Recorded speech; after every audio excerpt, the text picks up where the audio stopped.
Don't get me wrong ne, yazi ngisihlalele la ngino-Rich Uncle siyapakisha la uyamazi kahleko. Why you look sad?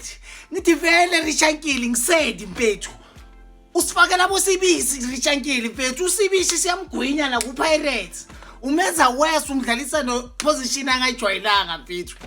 Ngapho umenza wese ulimaza intwana ngegame mfethu, umfuke kwabantu lokumjwayeza ukuthi umfaka ngamasapho akajwayelanga nokucela igame, sewungibulalisa igame and uyazi le game lebo kuyi knockout.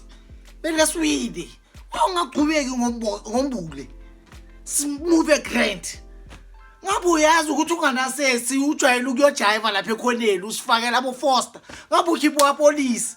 Kanti yini Rich Uncle athi no mistakes happen, ngithi le ntwana le ngijelile ngithi umuremi umagoli.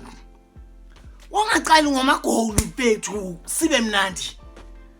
Rich Uncle, that game usikhisile man Rich Uncle.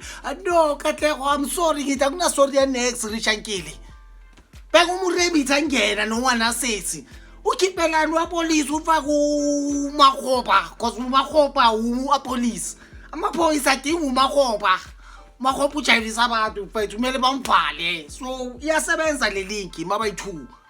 Makhoba apolice. Ubulalisa lentwana encane igame awumufuke kwabantu. I know umiss ama chance abhaya yekhu but come on Rich Uncle, ngabe ucale ngombule saceda labantu wathi mufuke bawucedezele simple. Khipana nabo police ufana ngomakhopa, khipha uFoster, angazi lo Foster umthandani ngoba ushana nabo linesman le.